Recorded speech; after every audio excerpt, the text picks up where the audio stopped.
Welcome, everyone. Let's tap in today and actually speak about astrology. I made a big deal last time about that therapeutic astrology podcast is not necessarily about astrology, but today it is. Today it very much is because I'm visited by Rebecca Martin Hart. Welcome. Thank you so much. So happy to be here. Yeah, me too. You're a fellow astrologer and you have or you are the House of Hygeia. Yeah. What a wonderful house to have or to be. And so I found you because I was searching for an expert in Hygeia because that is one of the largest asteroids, right? It's up there, and it's increasingly, to my understanding, I'm finding that it's really significant in the birth charts of healers. And this is, this is the relevance of the therapeutic astrology podcast. This is of healers and then maybe also of some ailments. So I'm so happy you're here. And it's not been easy to reach you. I mean, because and I want to ask you about that, Rebecca. Are you like the kind of offline person? I am not an offline person per se, but I am a slow responder in general.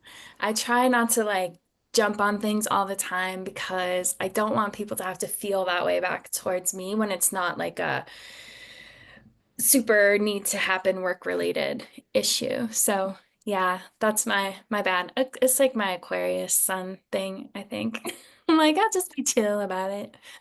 I felt this maybe this nature vibe. I was imagining you are out in nature, you cannot be on the phone all Yes. the time.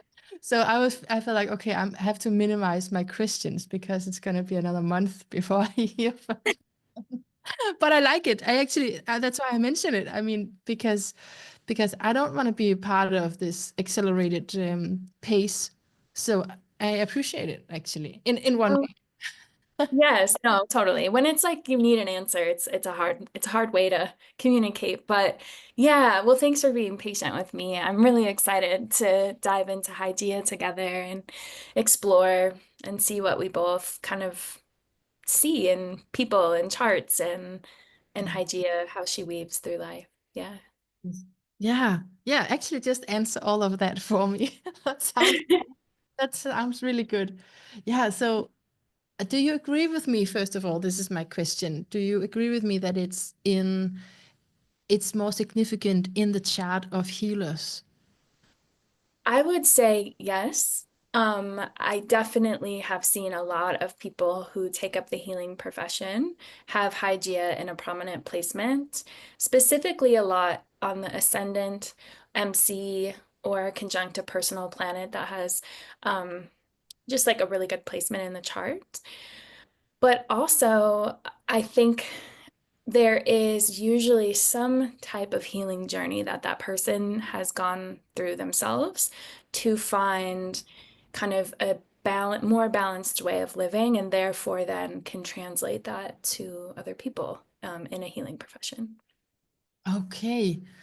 So, so what you're saying there is um, that it's because of your own journey, meaning because often we see this in astrological symbols that it's that's the plus side and the Mhm. low and the high. So does it come with that as well, that it's also where you can experience more sickness yourself?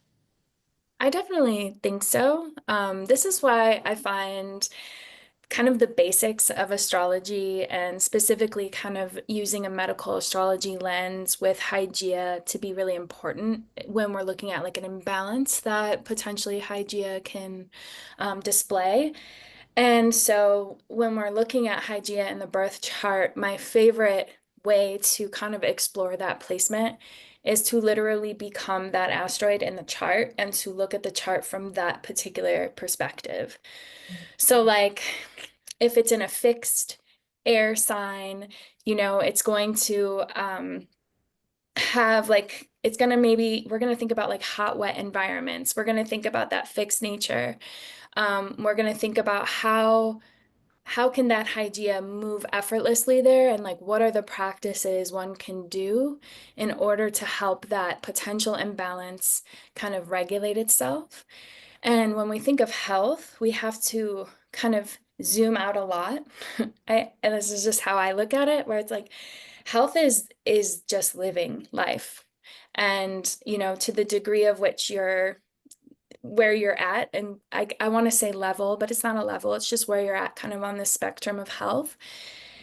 That's really going to inform how we can then utilize like a practice or two to help kind of shift how we move every single day so that if something really big comes at us, we just have a lot more accessibility to the tools that we've already cultivated.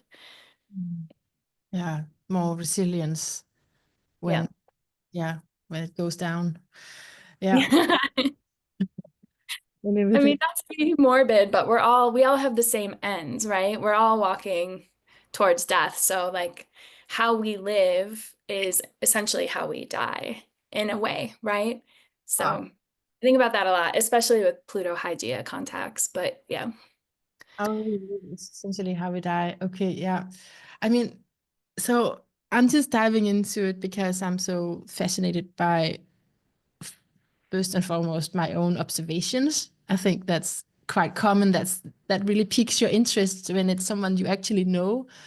Like I have this incredible Aquarian. Your son is in Aquarius, and I have a boss who's that as well, and it's conjunct Hajia in Aquarius, and she's really incredible. And where I work is within drug rehabilitation. So drug abusers who come to you know have a new life, and she's done it for 30 years, and she's incredible. It's like this energy vibing, from her.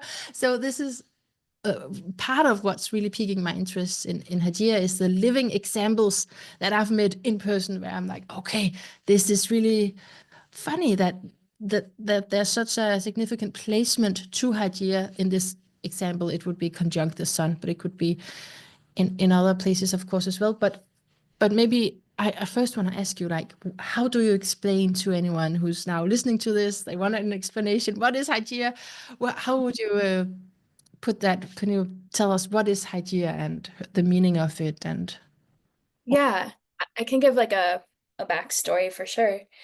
So, you know, depending on where you look in mythology, it depends on what story you get.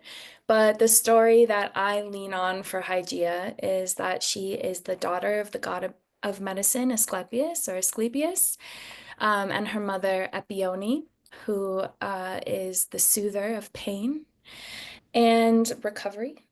But in the Orphic hymn to Nike, that's, I think I have it written down here. That's Orphic hymn 68. Hygeia is referenced as the blameless wife of Asclepius, which would make her the daughter of Eros and Pytho. So that's talking about maybe her coming from love and fate and persuasion, which I don't know if I can get on board with that story necessarily as much as coming from this incredible line of healers, you know, Asclepius being the son of Apollo, Apollo being the son of Zeus, Zeus being the son of It just goes back and back and back in a way you can kind of see how these threads, these familial threads, end up in the children of Asclepius. And so, yeah, Hygeia, you know, is often looked at as the chief attendant to Asclepius. And the reasoning is when you go into surgery, which is an association with Asclepius, your environment needs to be clean. You need to be prepared to get into to be healed, essentially. So I've always like created this story in my head that at the Asclepian temples, um, what happened when people would make this journey to go be healed in these temples or retreat centers, honestly, is that they would go through a purging and cleansing process. And to me, that's the Hygeia preparation for then these like really sometimes monumental healing uh, acts. She is depicted with a snake and a bull. Snakes shed their skin, so they are like an image of literal like resurrection and healing, that ability to shed your skin and be renewed. Her father Asclepius also has the rod of Asclepius, which has a snake that wraps around it. So again, there's the snake in the lineage.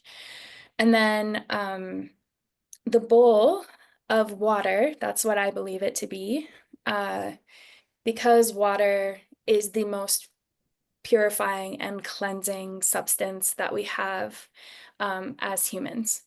And what's really fascinating is that there are a lot of like springs and hot springs and wells that are named after Hygeia.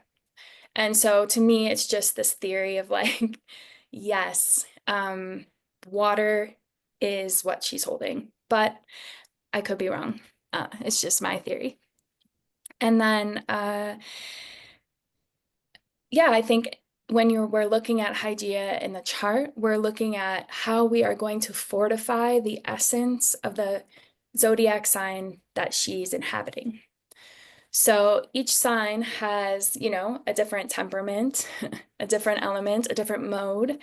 And so when we take that into consideration, then we can kind of build up the essence of that Hygeia so that we're basically protecting our vitality in a sense. And the invitations for each sign are obviously a bit different.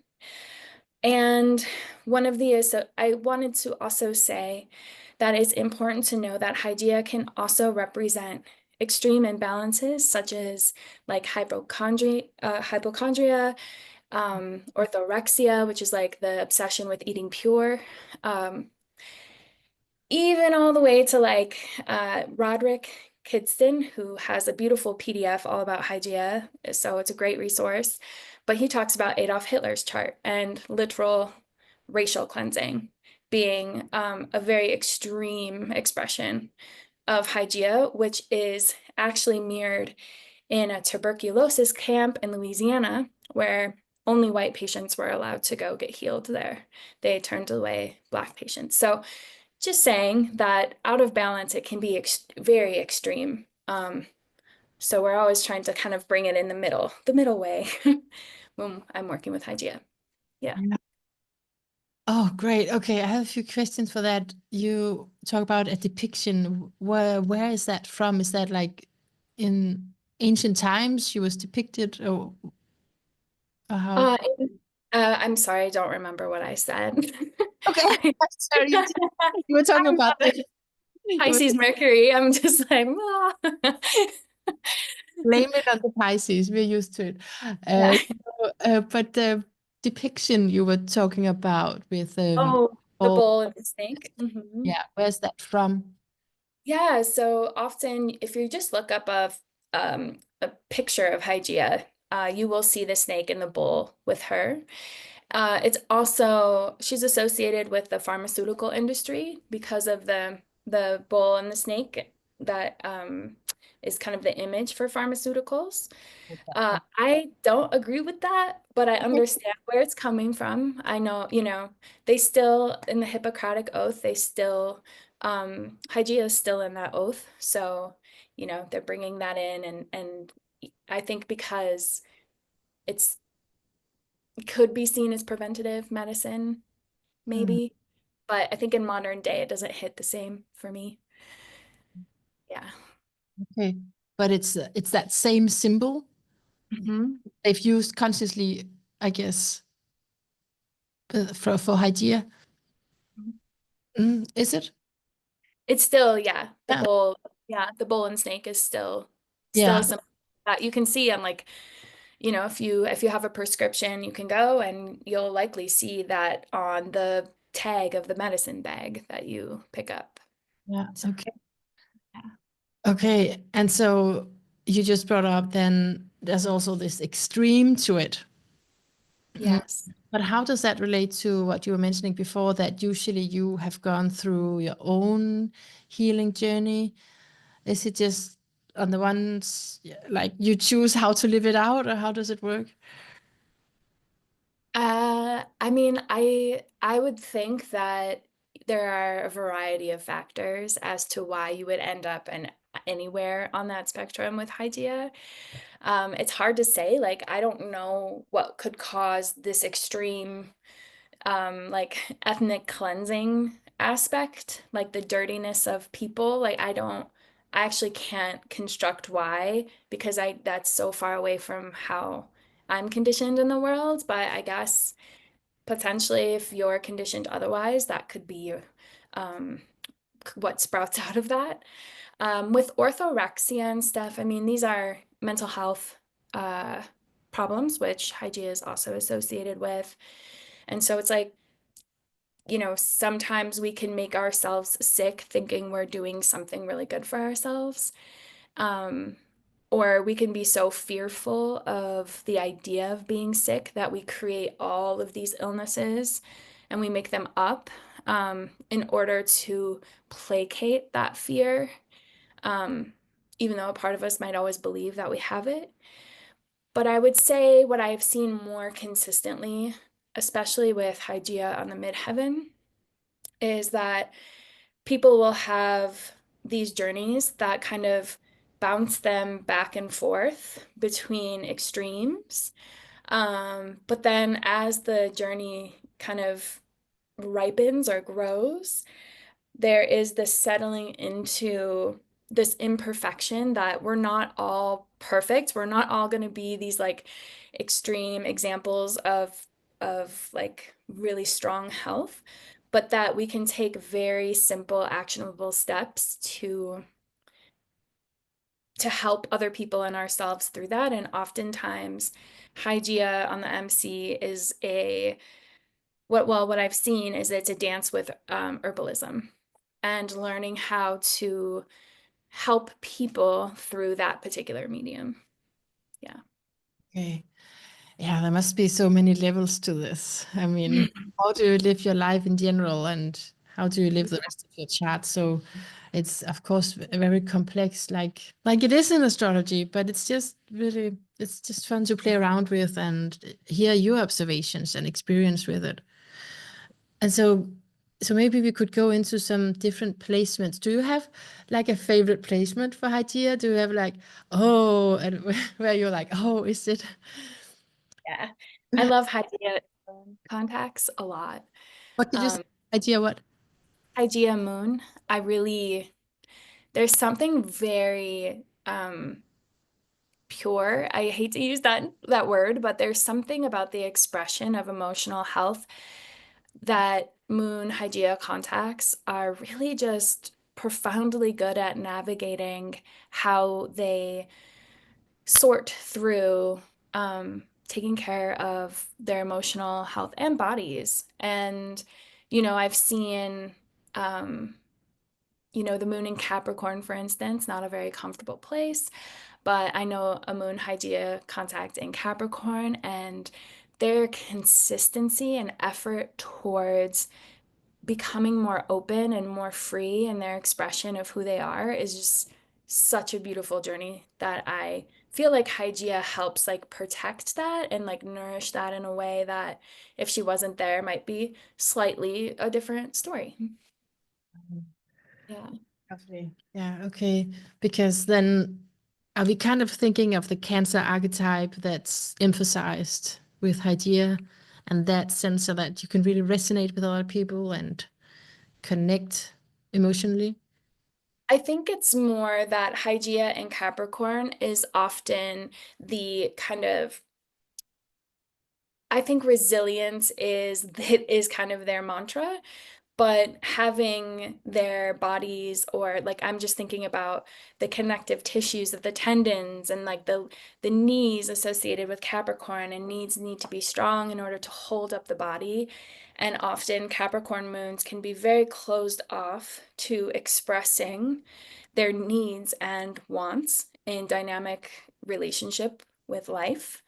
And so I feel like Hygeia there, because if you're actively working towards fortifying your knees and bringing warmth and humidity to your joints, that you're lubricating yourself in a way that makes more openness towards actually really working on how do I express myself in a way where my needs get met so that I'm not finding myself in places of rigidity because I'm not actively working towards becoming resilient. And being resilient also means opening myself to these conversations within myself, but also again within relational dynamics. Okay, so yeah, Hygeia is softening up that Capricornian moon. Yeah, Exactly. I actually Yeah. just I remember a question from before because were you talking about like you were saying that all of these placements, that planets have you were talking about modes and stuff earlier. Yeah. So do you have any sign that you relate Hygeia to? I don't. I think most of the asteroid goddesses do well in Virgo though. But I don't actually don't have preference for her in any sign because the work that she does is not easy, I don't think, in anyone because when we're taking care of ourselves, I mean, it's like this, you have to create habits and then those habits have to become your rituals. And that process is just like not easy ever in any way because it's consistent effort and patience, you know? So I kind of feel like there's probably positive traits and negative traits for every single sign. Maybe some feel a little harder to kind of penetrate or work with, but really, I think she does well everywhere. It does well everywhere. If you use it well, I guess. Yeah. Yeah. Yeah, wonderful. Okay, so now my major question is, how do you feel about what's your observations around is your experience with Hygeia on the notes of the moon? Yes. So Hitler was my South Node Hygeia contact in Capricorn. Um, and yeah, I was just thinking it's at the bottom of his chart and it's actually really fascinating. I'm gonna pull up these charts though, because I don't remember them off the top of my head, if that's okay. Uh, Let me just open. And that is not to say that everyone who has South Node Hygeia is going to be Adolf Hitler or have anything close to that. It's just a very like stark example of how, I mean, if you want to look at the South Node not from a necessarily like past life lens, but just as the first 18 years of life, you can think about like what was going on in his household that made him so afraid of difference? Like that to me could be a way. And being in Capricorn, being in like a cold, dry sign, like was there much nourishment there for him as a child? That's where my mind goes with that. Um, and let me look here. Just want to make sure. Yeah, and then he also has Jupiter and the moon pretty close by as well. So again, it's this kind of this barren place. So that's one way the South Node could go Yeah. in Capricorn in a really cold, like severely cold and severely dry sign. But also I've seen South Node Hygeia people just come in with a very like acute knowing of how to take care of themselves, but a lot of times other people. It's the kind of the natural caregiver as well. At So the again, South Node? yes, Okay. there's like this like they come in with a little bit of that special quality of just they know how to show up for people and care for people. They can see it. And to me, that's kind of nodding more towards like if the South Node is a place of past lives and where we come in, depending on that placement, maybe it's just this inherent soul knowing of caregiving. Yeah. And would they then also come in with this development you were talking about that people usually go through on their own healing journey first? Mhm. Okay. Yes. Yeah. And then the North Node, which you have with Hygeia, I do have that. Yeah. in Taurus, which is such a lovely, it's such like a earth magic sign to me. And I often tell people who have Taurus Hygeia to just really lean into all the Taurian, like Venusian things. Like, make sure everything smells really good. Make sure everything feels really good. Make sure you're going outside and walking slowly and noticing the things around you. Those senses really are a space of healthfulness, you know? That's why actually mean it when I say I appreciate that I guess it's in my imagination that you're out in the woods, you're not in contact with your email, and you're slow. And I just saw your chart as well, so you have the moon in Taurus, right? So I think maybe that's what I'm picking up on, and that's very different from my moon in Sagittarius. It's wild and crazy and always doing stuff. Yeah. So that is really speaking to me loudly, that I appreciate that calm and I'm inspired by it. So just want to comment. Yeah. Yeah. And the thing about Sagittarius and Taurus that they have in common, even though they're averse to each other, is that they both need nature. They Mm. both those signs need to get out and be outside. Yes.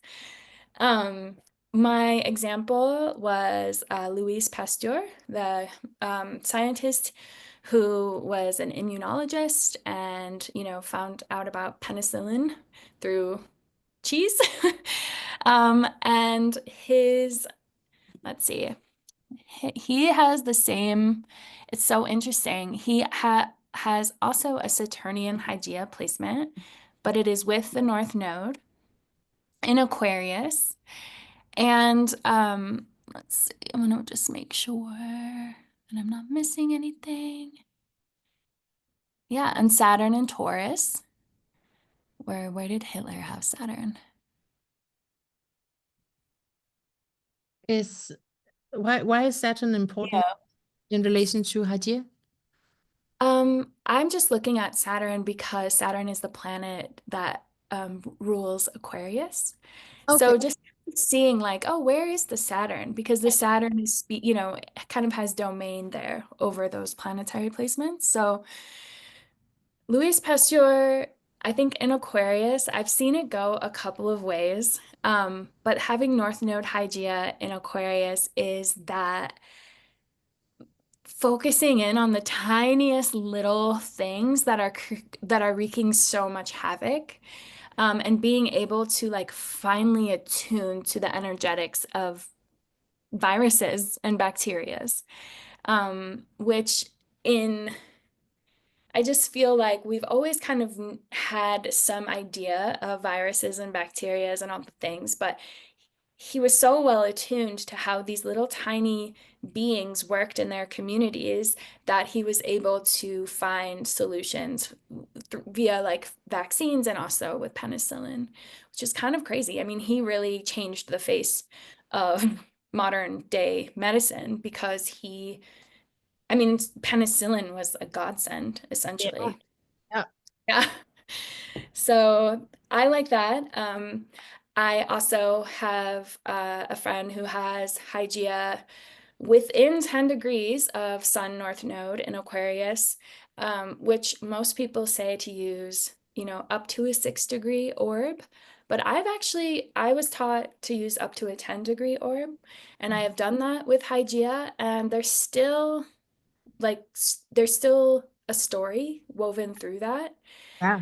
And with them, we learned about the energetic attunement to like different practices like Reiki or stuff like that, where you're learning how to energetically attune your body, your nervous system towards something, and then heal it through those different veins, right?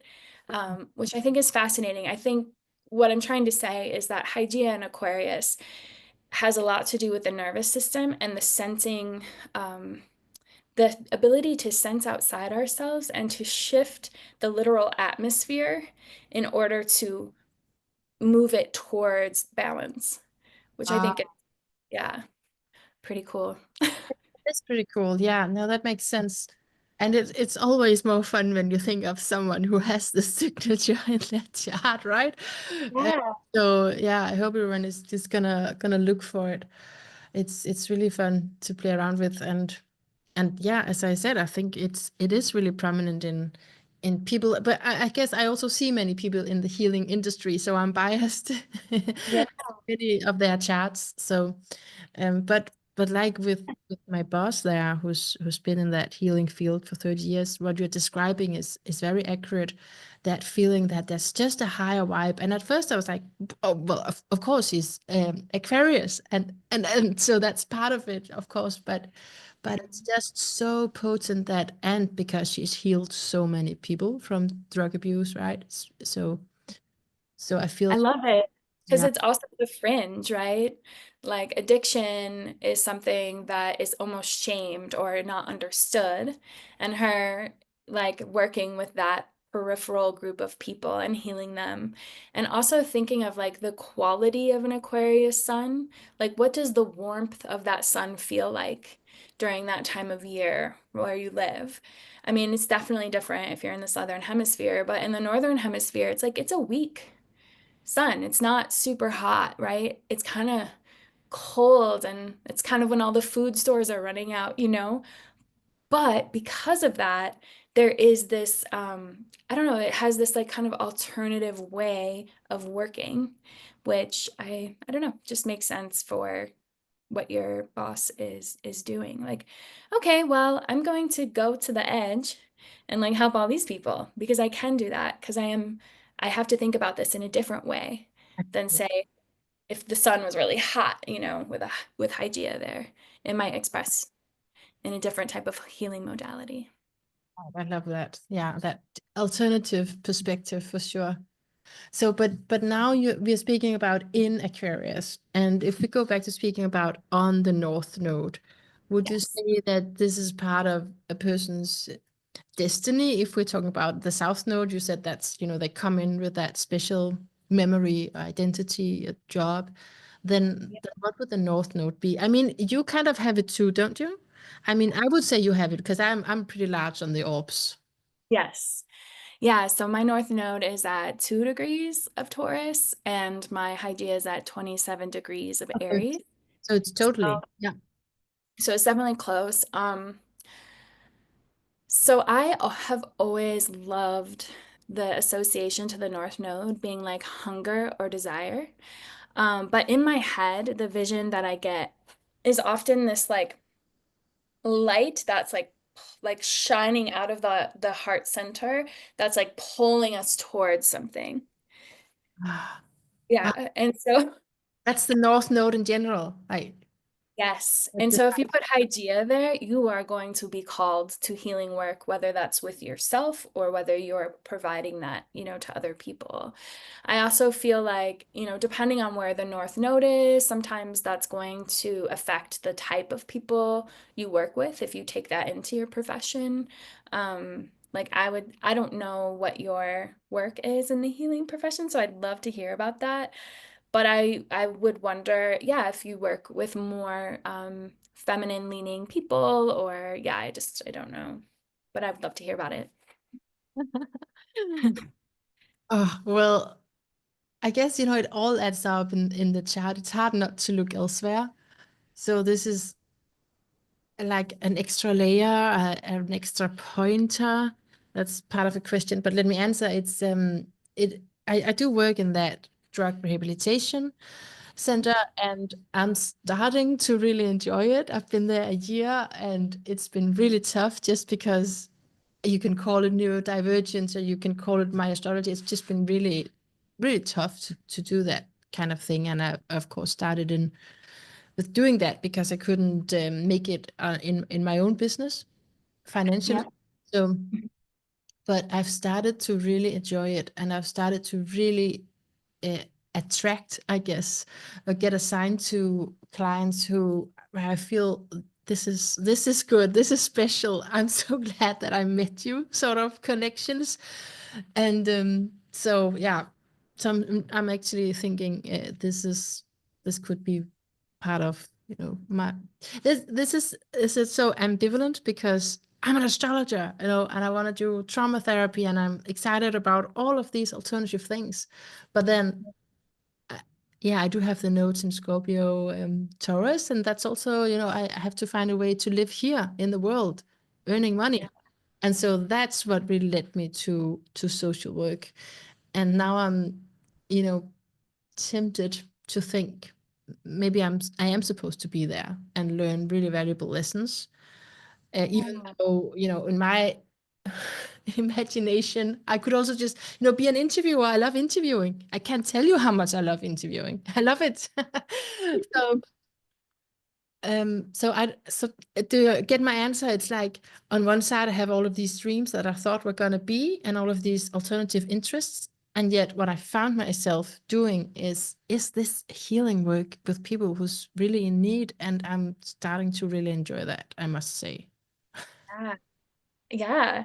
Well, I mean, because Hygeia and the North Node are in Taurus, I looked at your chart, and from a whole sign perspective, you have Venus exalted in Pisces in the eighth house.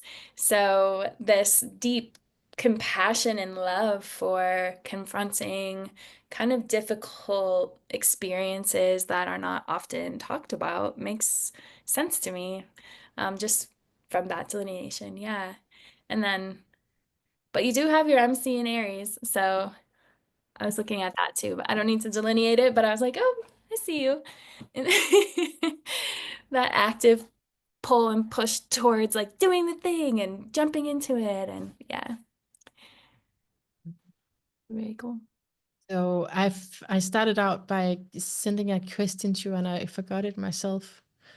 But I asked you about something before I started with my long answer. What was that? Um, hmm, yeah, it might come up again. Yeah, no worries. But yeah, but that's how it is with a chart. There are so many layers to it, and I don't think we could know a lot about a person if it was only Hygeia. But Definitely. but then when we do have the chart, then it's interesting. Okay, where is that? And now this is my question. Mhm. What can we say? Where does it point us to? What is it that extra information is about, would you say? Yeah, and so again, like my little saying, my little slogan is that Hygeia is the forter fire of essence. So it's it's really taking that sign and thinking of the sign that Hygeia is in as like the seasoning or the flavoring of how you work with that Hygeia. So for instance, uh, when I'm working with somebody who has Libra Hygeia, I'm gonna say, hey, let's like make sure, just in general, that you're not like overdoing sweets in your life. Definitely indulge when you can, but like if you're really addicted to sweets, that's gonna throw off the balance of your body, right? And in medical astrology, Venus is associated with the adrenals and the kidneys, right? It's the salt water balance of the body. So we want to make sure that the adrenals and the kidneys are functioning properly and well. The kidneys, especially for female identifying people, are usually weak, right? So we can talk about, okay, how are we going to build the endurance here of the kidneys? We're definitely not going to overload our systems with sugar. That's not going to help us. But also, okay, outside of that, how can a Libra Hygeia get her body moving, get his body moving? That's a place where I'd be like, have you ever tried like partner dancing or a martial art like jujitsu that you can do with somebody else and like feel yourself in context to that other person? So you can really like build it out as far as you want. Also looking where Venus is at in the chart can be helpful with that because Venus is the ruler of Libra. So it's really kind of a map that you're piecing together. But if you're just looking at the sign, right, the flavor, so Libra being a cardinal sign, an air sign, it's going to have like hot and wet, I think is what we use for air signs in medical astrology. Sorry, but I think that's right.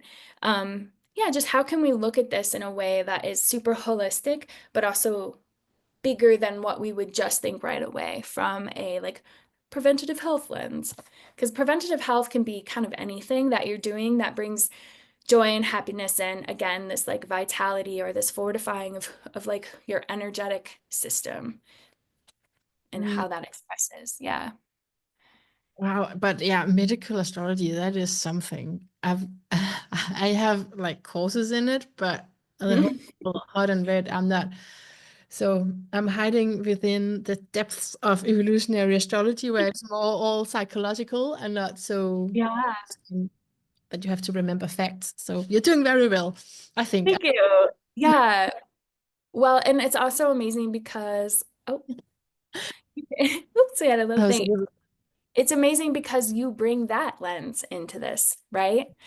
So how would you like flesh out a Hygeia Libra using an evolutionary astrology lens? And that's why you are here, the House of Hygeia, to tell me about that. No, I feel as I'm definitely still in the observation phase around Yeah. asteroids in general, because Mhm. something that that is, I've not studied asteroids as much as anything else. Um, so I feel I'm definitely still observing it, but like, yeah, it's definitely interesting when it's maybe also when it's conjunct, when it's in a stellium, when it's conjunct several important placements. Um, yeah, I've seen that to be like, yeah, just people with a really high vibe somehow with a special gift, and it's like you can't explain that in any other way. And it's like, that extra gift, because what is a healer? That's, in a way, that's all of us who's on a spiritual journey. We are here to heal each other, and so what is that extra thing? I'm not sure, but it's some vibration people come with. Yeah. Yeah, I think so. Then that's reflected in their destiny, in their fate, in a way, that what they end up bringing to the world. You also speak a lot about Hygeia and the MC, I guess, for the same reason, like it's the contribution to the world that. Yeah, I wrote out, I can just like read through the angles because I wrote out a bunch of things, so I'll just read through them all.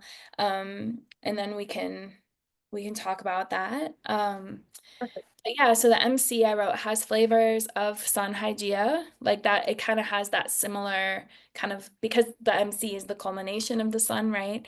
But I find it to be a steady calling, which slowly defines the human, and also we get to actively see that journey and engage with it.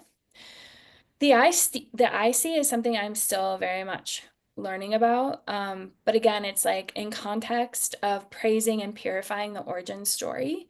So it kind of just depends on where the IC is, what sign it's in, and then what the origin story of that ancestral lineage is. And then it's either this experience of like consistently engaging that story and learning how to like step into it in a way that is actually new and helpful for you as a human navigating it. But then it can also kind of be the stumbling into it I've seen. So like at some point you trip and fall and see the world from a different perspective and you're like, oh, I don't have to do it like that. I've been doing it like this. So I feel like I've seen that with high GIC. The ascendant is the embodiment of the example. That's I've just seen so many Hygeia ascendants, funnily enough. But yeah, they tend to really just set the example in their own actions and like what they're doing. And it's an active pursuit of caring for yourself and representing that as a lifelong endeavor. So yeah, I've seen fitness coaches, I've seen therapists, I've seen nutritionists, like dietitians, all with Hygeia on the ascendant. And oftentimes they get into those because they're actively pursuing those subjects for themselves, you know. So that's that's it, that example. And then I haven't seen a ton of Hygeia on the descendant, but the ones that I have are often in a relational dynamic where they're learning how to care for themselves with another person and helping and sometimes helping that other person learn how to care for themselves. So it can be kind of an either or. And kind of, I would say that actually, now that I'm thinking of it, a couple Hygeia descendants that I have worked with have not learned how to do that. And so they end up doing that in relationship, whether with someone that they're, living with or someone that they have hired to help coach them through the process. Um, yeah, so I wrote feeding and receiving is important and on that particular angle. So those are the angles, and I just think that those are often the most visible places in the chart, so it's a good place to start with Hygeia. But again, you can add her to any of the personal planets. It depends on if you're an outer planet person or not. If the outer planet is in a space in your chart that feels really potent and very much a part of like your sun or your ascendant or your moon, um, that Hygeia with that Pluto is going to be loud, loud, loud, loud. But yeah, so you kind of just like add it in. I think about it like cooking. I'm a Taurus moon, everything's like, I think about life as like flavors and smells and textures and things. So that's how I like add it up in a chart, I'm like, what's the flavor of Venus and Scorpio? And how does that express itself? And then what does Hygeia do there? And then I can start to create a story, and then I can start going back and forth with someone and ask a bunch of clarifying questions. And also, like, getting it wrong is part of the process, just for anyone listening who wants to experiment with this. It's like part of it, So be willing to experiment and see what comes up. Yeah, yeah, absolutely. Wow. These are really good observations and experiences that you've had with people. Do you have many charts just stacked up? Like, do you have your own research on this? It sounds Yeah, I hope to one day put together like a full program and a book. One or the other, both. I don't know. I'd actually love to teach this as like a medical astrology program at some point, like how to use Hygeia in that practice. There's a few of us out there that are working on that in different ways. Uh, but yeah, I think like I just see this very beautiful like coffee table book on Hygeia in my head. So I hope one day I can create that. I think we're going to. I was just gonna see your. I can't find it right now, but you have something on your website. Where it's like this is my medicine or something. Can you remember that? Yeah. Should I look? Mm. You don't remember what's on your website. Isn't that funny? It's really, yeah. I'm also in luteal stage right now in my cycle, so I feel like my What brain what is not online. is that? Yeah. Is that the bleeding period? Yeah. I'm getting there. It's like the week before. The week before. Okay. So I kind of feel as I've gotten older, it's something I need to start working with is the brain fog. Um, Yeah, astrology is the medium through which I offer my medicine. yeah, I really totally. like that. I really like that. That's so Yeah. good. It's a medium through which I offer my medicine. It's really good. Maybe we want to end on you talking about that because that opens up for because now we're talking about astrology and what we're talking about in astrology is really something representing something else, reflecting something else, right? This is just how we see that, this and that. So I feel like this sentence is opening up for okay, this is the medium through which you offer your medicine. So what is your medicine, or however you want to explain this quote. Yeah. I mean, I think it's always becoming more and more refined as I know myself more and more. So I would say right now, the medicine that I hold is to pull out the threads of a story and put them together and rearrange them in a way that creates kind of almost a new way of working with the map that you have in your chart so that things don't feel so heavy and cumbersome and depressive, but that we can actually work here and like we can like reframe how the story is told in a way that's different than what you've been telling yourself for a really long time. And then I can go in with my little tools and kind of tweak, okay, like I want to kind of shove a little puzzle piece in there and like put this one here so the structure gets more sturdy, so that when people leave my consultations, they feel calm and peace and nurturing and nourished and cared for and heard, so that that does something to kind of shift even their posture slightly. I would say that that's my medicine. Um, and that's something that I kind of just do all the time in my life, whether or not I have a chart. But astrology has been the most, it's just been the richest place for me to share this gift, because a lot of other mediums, healing mediums that I've tried, are really great, but have zapped my energy in a way that I couldn't sustain myself. So astrology just happens to be this beautiful kind of middle ground where I get to bring my knowledge to it, but it's not necessarily, it doesn't drain me. It actually enlivens my spirit. So, Interesting, interesting, and beautiful, by the way. But that's interesting. So, is it because you are in this Aquarius archetype, and that's so good with astrology, where it's this bird eye perspective? Is that the reason why it doesn't drain you? And what has drained you before, if I may ask? yeah, so I was a body worker before. That was like my start in healing arts. I've studied some Ayurvedic medicine. I actually forest therapy guiding, or Shinrin Yoku, like forest bathing, is another kind of amazing medium that I also really like, because the forest is really the therapist in that session. I'm just holding a container. So I really like that too. But yeah, really the touching the body work. And then what would happen for me, and I think this is both the Taurus North Node with my moon, so like a scattering of that moon. It kind of dries out and kind of scatters the energy.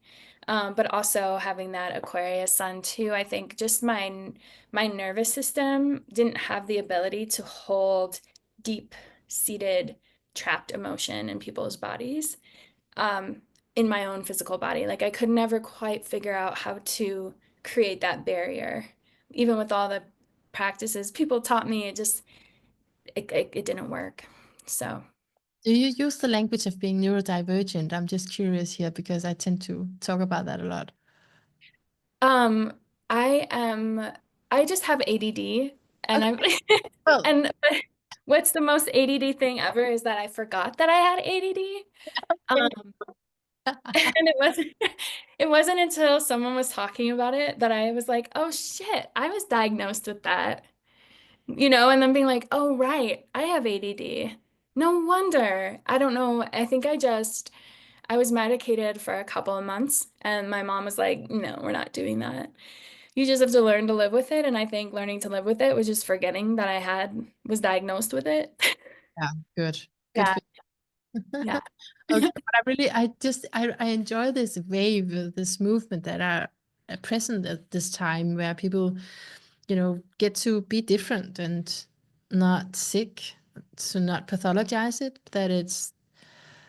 That's one movement as I feel it. That's it's about different things than that. It's about how how we've been designing our society for a long time, that some people now stands out and all of that anyway. But you just had some of those signatures, because I'm curious about that. I'm looking into that in charts a lot, Yeah. neurodivergent. And just from what you were saying, that you couldn't hold energy, and then you have this really expert knowledge, because that's part of it. That's part of this movement, is saying, where do you have the superpowers, right? Where is it that you really can excel in something? Then that's where astrology is. It goes well with your brain. you know go up and look at the bigger picture. I just had that thought the other day, when you hear people speak about their neurodivergence, but how brilliant they are, and how their weirdness like really feeds society and our thirst for knowledge. It's like this beautiful expression of being able to take a different perspective, because that's just how you're built, Yeah. Yeah. and getting obsessed with things. That's kind of nice. It's just how I'm built. Yeah. That's why when I talk about it, I'm always like saying neurodivergence or whatever you want to call it, because if we didn't have that language, then we have it in the chart. That Yeah. how we are built. That's in the chart. It's right there. It's just not as acknowledged uh, by the established people out there. Yeah. Yeah. Awesome. Anyway, yeah. Okay. Okay. So Rebecca, we are trying to close here, but it's difficult because there's so many things to talk to about. But if we just maybe take a moment to tune in and see if there's something else important left to be said for this conversation around Hygeia, or anything else that comes up for you. Yeah, I thought something that I could add to this conversation that people could attune to is that Hygeia is going to be conjunct Uranus in a few short days here on May 12th in Taurus, and how that's, in my opinion, because Uranus is this upheaval character or doing things differently, right? So I invite people to look the opposite direction and root into the reality in a way that sustains you, and to keep the conversation, whether that's internal or external, calm, collected, but like moving forward. A great time to root into the ground. So, any sort of grounding practices on that day could be helpful, just as a way to tap into your body and see what's going on. Something I've been tracking, which I am not an expert in yet, so I don't really want to talk about it too detailed, but I have noticed that during big ingresses of planets, Hygeia somehow happens to find herself there, whether it's before or right after. Oh, So Hygeia is moving into Gemini on May 21st. And we all know Uranus is going to move into Gemini in July. So that's also a time to really get into what is Gemini? What is Hygeia in Gemini? How can we help Gemini here in a way that keeps us in our bodies, right? Um, so exciting. Gemini, oh, go ahead. Yeah. It's so exciting what that is. Yeah.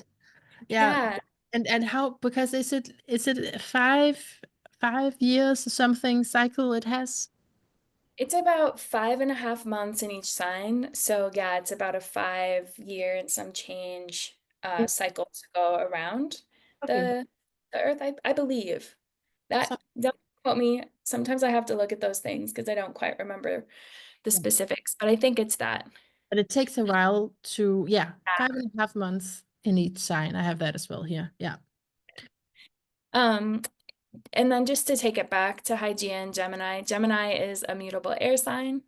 Mercury is considered a neutral planet, although in medical astrology, I think it gets put into the cold, dry category, if I'm not mistaken. So it's like foundational learning and the building of the nervous system and too many, too much, right? So it's a lot of different moving parts and pieces, which is like its superpower, but it can also overload the system, which happens when we're learning new things sometimes. Like that's how we develop, right? We gotta get overloaded and then finally we do the thing or know the thing. But I would say that to ground that, I wrote, like, mobility is a great practice. It's pretty easy. Most people can do it. You can get beginner mobility programs, because it's going to be moving, right? You're not going to be sitting still. But it's also allowing for dynamic motion in space, and your body gets to function on multiple different planes of movement, which is great for like motor skills, right? And then filtering as to not catch the overload from too much input. So filtering doesn't mean that you just block out a bunch of things.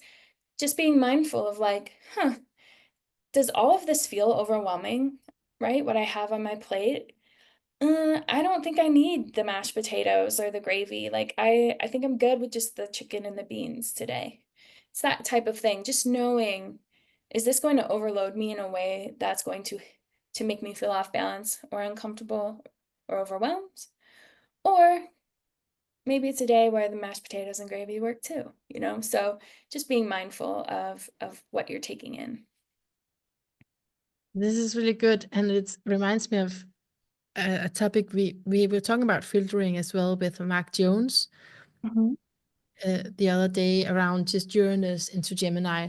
So yeah, this makes sense that that is related, of course, and some yeah where we can get too much stimuli from. Yeah. Yeah, it's so fascinating. I'm not going to know if I'm remembering this correctly, but I think that Hygeia transited over Pluto before Pluto moved into Aquarius the first time. Okay. Definitely transited over Saturn before Saturn went into Pisces. Went over, I mean, not that Neptune was moving into Aries quite then, but had a transit over Neptune.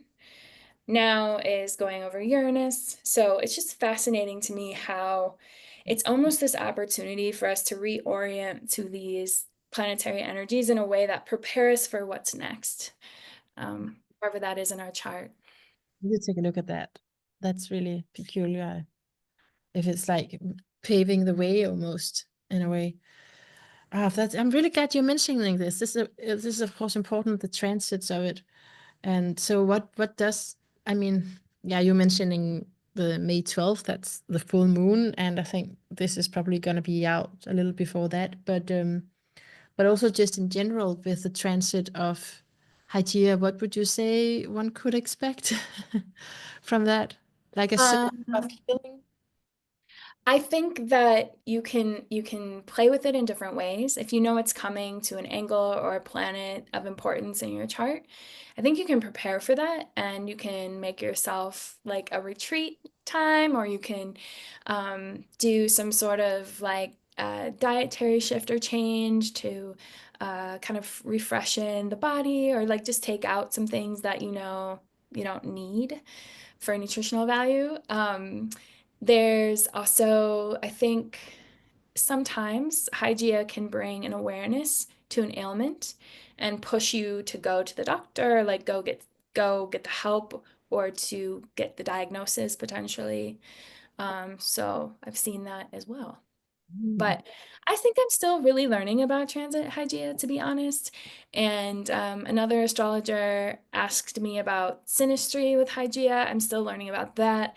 I'm about, I think, four-ish, 4.5 years into the study, so I still have a long ways to go. Yeah. Well, But Hygeia in Gemini is the return of when I started studying Hygeia. So I guess it's like been 5 years. that's really cool. Oh, she's coming back for you. Yeah. Oh, okay. So Yeah. And it was a Gemini sun who told me about her. So that's pretty cool. yeah, Yeah. wow, level of whatever you were beginning and now, wow, good. Yeah, okay. No, but that is it is difficult with the transit of one asteroid, I think, from my perspective. But that's Yeah. don't be influenced by me because I haven't studied them so much. But that's just from my perspective. There's so many other things going on, so it must take a while to figure out what is this particular energy about. Yeah. Yeah. It is. It's I mean, I think it's going to be a lifelong learning. And so it's really awesome and feels really validating to me that you reached out to me and were curious and looking at Hygeia. I mean, like, what is this? And this is what I've seen in people who have prominent placements. Like, that enlivens the story and the practice, and I just, so thank you for reaching out and being willing to have this conversation and to add, your knowledge and what you've seen so far. It's like, it really, really fills up my heart. Oh, thank you so much. Thank you so much. Thank you for thanking me, and thank you for for being here and being the House of Hygeia. I like that. Yeah, The House I of hope Hygeia. someday I'll have an actual house for people to come to. But yeah, For manifesting that for sure, calling it the House of Hygeia. Thank you so much, Rebecca, for this time thank you together. so much. I appreciate it.